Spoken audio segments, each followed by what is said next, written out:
여러분, 제가 어저께도 항공업계가 너무너무 어렵다는 말씀을 제가 드렸습니다.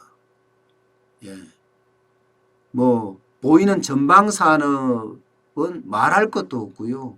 이제는 후방산업에까지 영향을 미쳐서 대한항공에 기내식을 공급하는 기내식 협력사 여기가 직원을 500명이나 공고사직 시켰다고 해요. 이게 이제 후방산업이 무너지는 소리가 지금 난 겁니다. 제가 말씀드렸지만 지금 전방산업에서 후방산업으로 옮겨가고 있는 추세예요. 이게 후방산업으로 옮겨갔을 때 그 충격이 얼마나 오느냐에 따라서 2차 금융 쇼크가 오느냐 안 오느냐 이걸 결정할 수가 있습니다. 지금 정부 당국 특히 한국은행 같은 경우는요. 지금 당장 한국은행이 직접 대출을 해줄 수 있다는 그런 이야기까지 지금 하고 있습니다. 지금 현재는 RP를 무제한 매입하겠다 그랬죠. 그죠?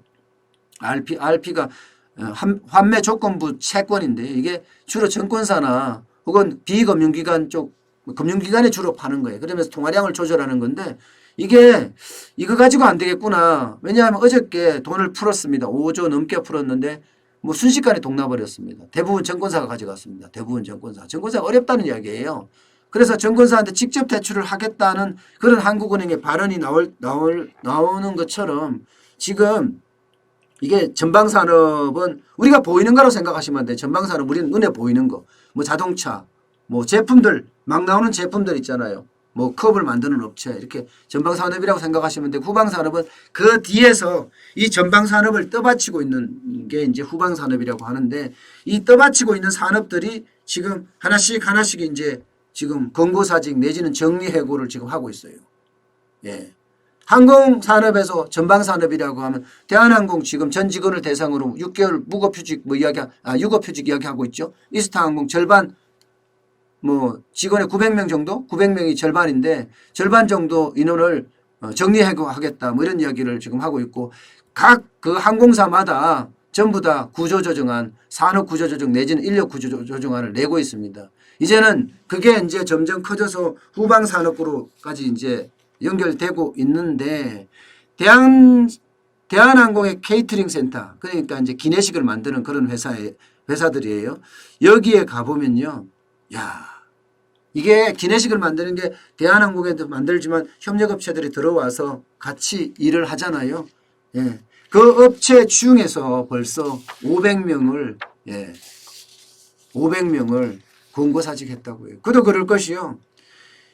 지금까지 뭐 당장 한 달 전만 하더라도 하루 평균 7만 2천씩을 만들었습니다. 7만 2천씩. 1,300명의 협력사 직원들이 말입니다. 지금이요. 대한항공 케이터링 센터에 지금은요. 하루 평균 3천씩 만든대요. 3천씩.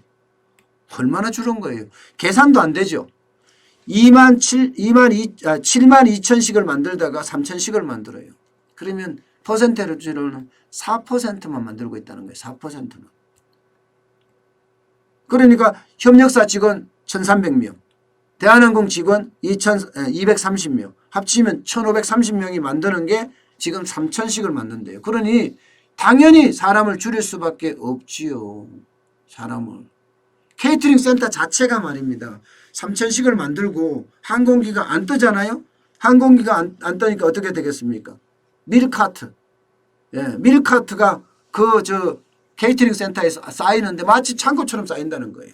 커피포트도 창고처럼 쌓이고 이런 집기들이 여기저기에 사실은 생산을 해야 되는 그 공간에 전부 다 집기가 쌓여져 있어서 얼씬연스러운 창고로 변하고 있다고 이야기할 정도로 굉장히 어렵다고 이야기를 합니다. 예, 그만큼 이제 후방 산업 쪽으로 영향을 미쳤고요. 지금 대한항공의 부산 케이터링 센터 같은 경우는요. 일평균 한 6천씩 만들었다고 그러거든요. 지금은 하루 50씩 만든대요. 50씩. 그러니까 어쩔 수 없이 그 대한항공 케이터링 센터에 들어와서 일하는 협력사 직원들, 협력업체에서는 어쩔 수 없이 일을 줄일 수밖에 없다. 뭐 이렇게 이야기를 합니다. 예. 그러니까 500명, 600명 이미 권고사직을 했고 앞으로도 더 권고사직을 할 거다 이런 이야기를 하잖아요. 항공업계가 이렇게 가면요. 완전히 예, 와르르 무너진다는 그런 이야기가 나와요. 이거는 이제 빙산의 일각, 후방산업의 인재 시작이라는 게 인재 시작. 항공업에 종사하는 사람이 전방 후방 산업 다 따지면 적어도 25만 개 정도 된다는데 25만 개. 그중에 말입니다. 이대로 계속 가잖아요. 그러면 국제항공운송협회 여기가 조사한 내용이 있습니다. 국내 생태계가 붕괴된다. 항공. 그러면 16만 개의 일자리가 사라진다. 이런 이야기를 해요. 16만 개.